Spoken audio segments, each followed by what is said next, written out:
So, what we've got here is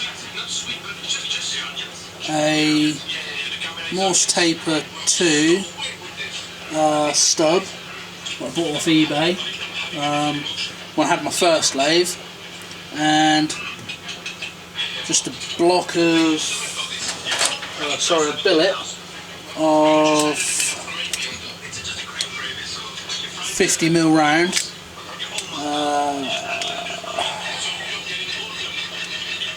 60mm long, and all I've done is drilled it so it fits on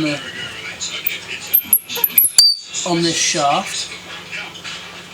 And the idea of this is that's going to be a tap holder, a die holder, and I've got a 2 to 3 sleeve that came with this lathe,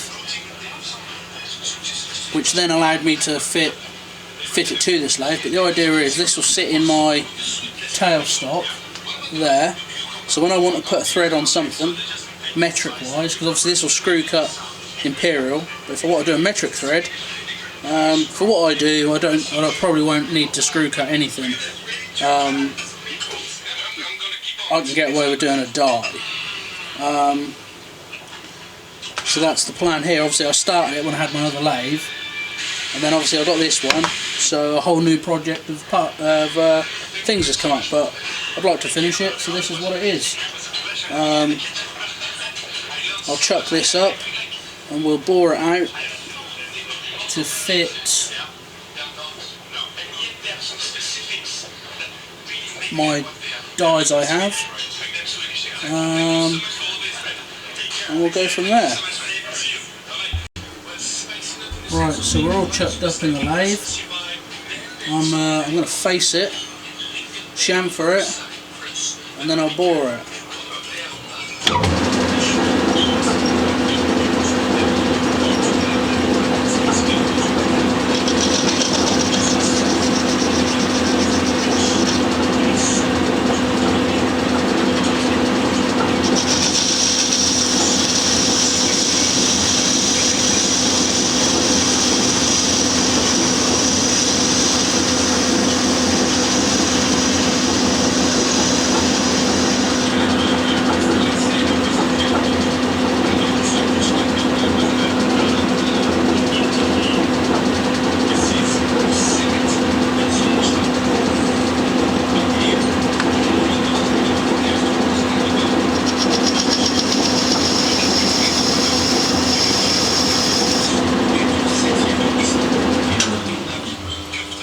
Face chamfered,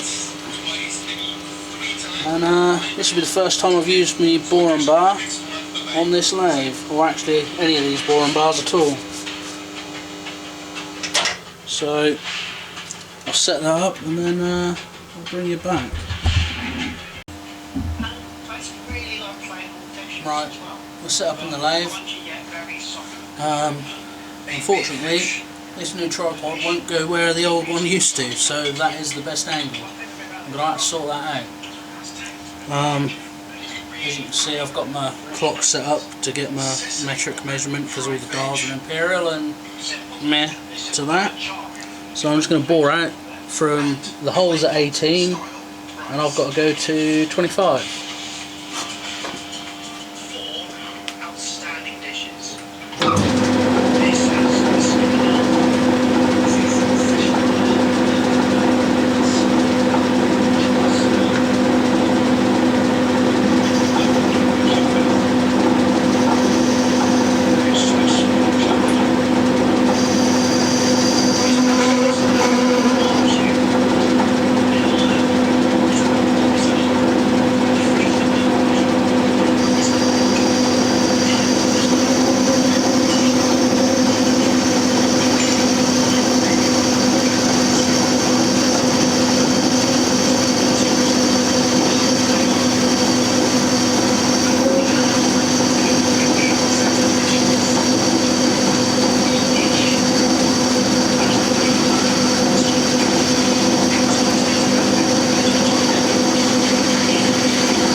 back on another day. Since I was last filming the end of this die holder, I've fitted my DRO, which is this thing here, and yeah, I'm really happy with how that works. If you just now want to hear, look, as I move my carriage, or my slide rather, that moves, really happy with that. So I just chucked this up to finish it, and I've just turned a register on here just because I can, basically. Just playing around with the DRO, seeing how that scale's working. Really happy with it. Can't fault it in a minute. It's doing exactly what I wanted it to, and it was cheap. So yeah, I just turned a little register on there, and I've actually got my boring bar in this holder at the minute. And obviously by running the lathe in reverse and putting the boring bar to the back of the piece I'm working on, I can turn with it. Obviously, I'm sure there's people out there that will say you shouldn't do that, but you know, it's just a bit of shop work, not you know, it's nothing major. So, but what I'm now going to do is I'm now going to turn a chamfer. I've got a 30-degree chamfer on this edge at the front. I'll just zoom you in.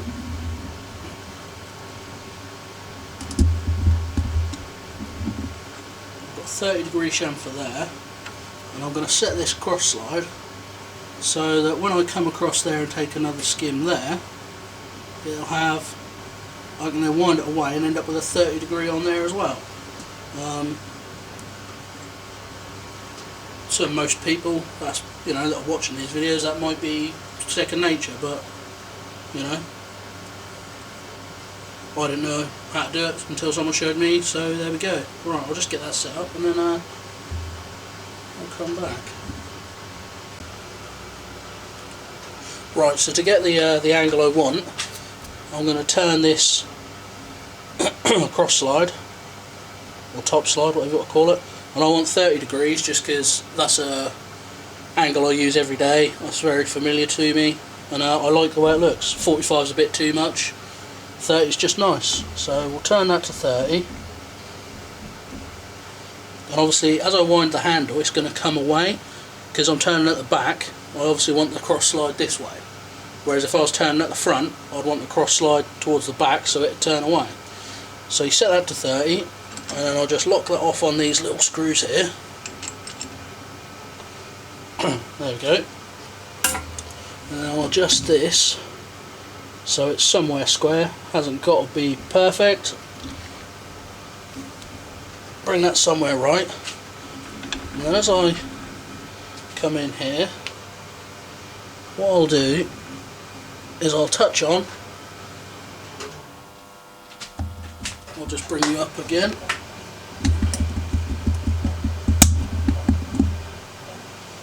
Alright, hang on, that angle's a bit crap, so we'll try and do something about that. Right, there we go, that's a bit better. So what I'm going to do is I'm going to touch on the back, I'm going to take a very light skim cut, and then I'm going to wind away straight away, and that will give me an angle there, an angle there, and a flat surface there.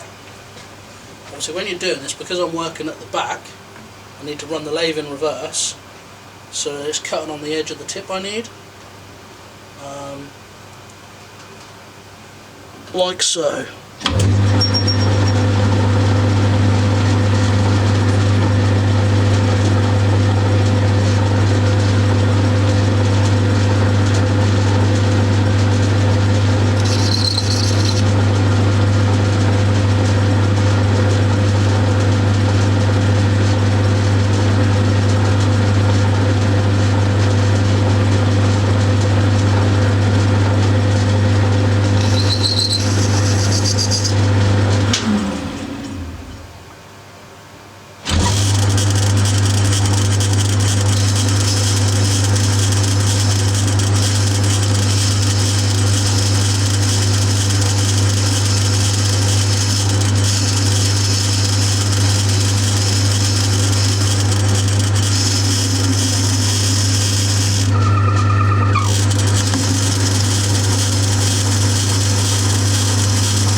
go. These die nuts have got one either side, and then they've got one every 45 degrees essentially. Sorry, every 90 degrees. Some of them only have 3. I don't know why, but this one has a slot, so you can use 2 in the slot, and it'll fit in a 3 bolt holder. They're whatever they are. But yeah, no, they work quite well. I quite like them, and I think this is going to work quite well. Obviously, I need a longer sort of set further back. I need another hole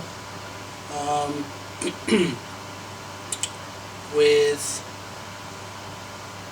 I don't know what I'm going to go with. Maybe an M10 thread to take a bar. So when you're using this, the bar will sit against the cross slide of the lathe and stop this from turning while the piece is rotating. So yeah. Right, so I've just piloted that with a 5.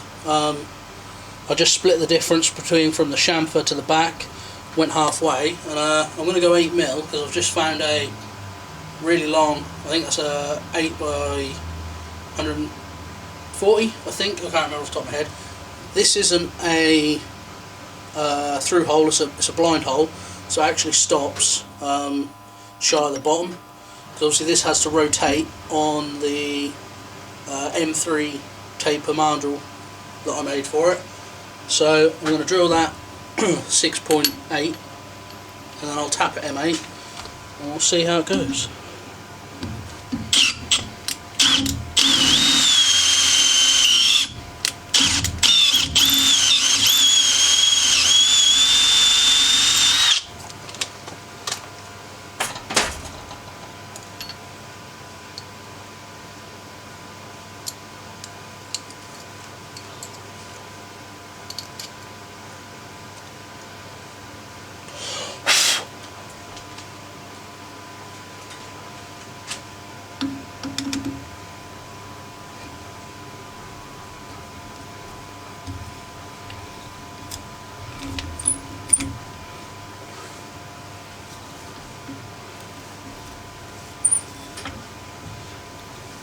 I think I might just get a squirt of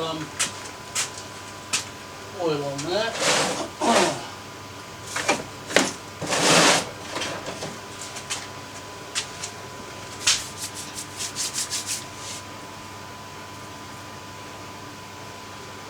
Or not, as I can't find the tub, but there we go.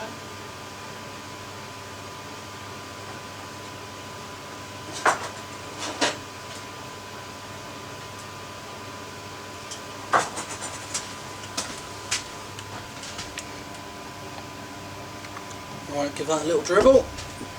Because it's a bigger thread, it does make a bit of difference having a bit of lube.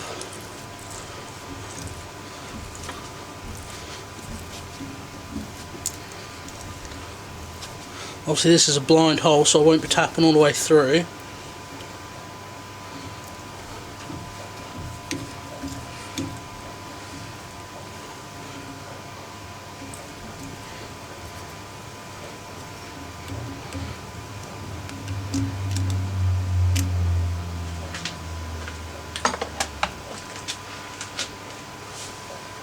So I just got an M8 bottom tap. Just going to wind that down and clean the threads right at the bottom. Obviously with a bottom tap, as in the name, you get right to the bottom.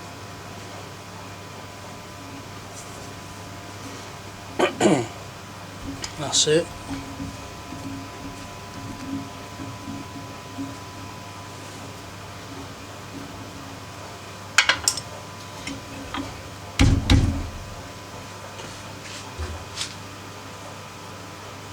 So a little root about in there and try and clear that out.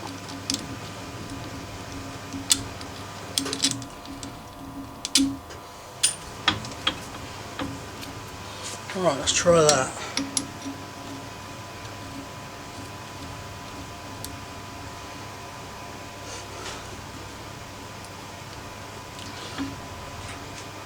Lovely, that's fair enough. Good enough for me.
that's good enough for me.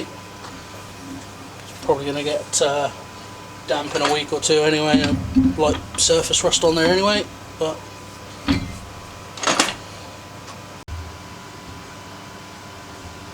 so this is the spindle that it runs on. So when it's together, this goes in your that goes in your tailstock. The two go together.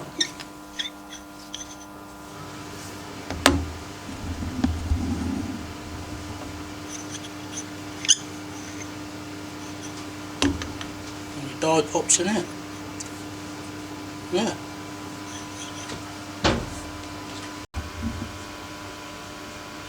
There you go, that's the idea.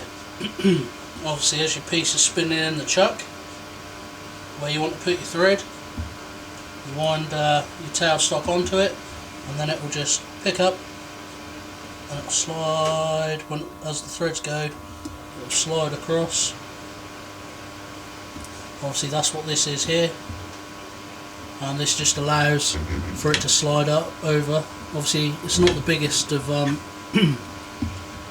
Obviously, the longer that is, the more thread you can put on, but on a lathe like this, I'm probably going to be doing long threads on it, so I'm not that worried.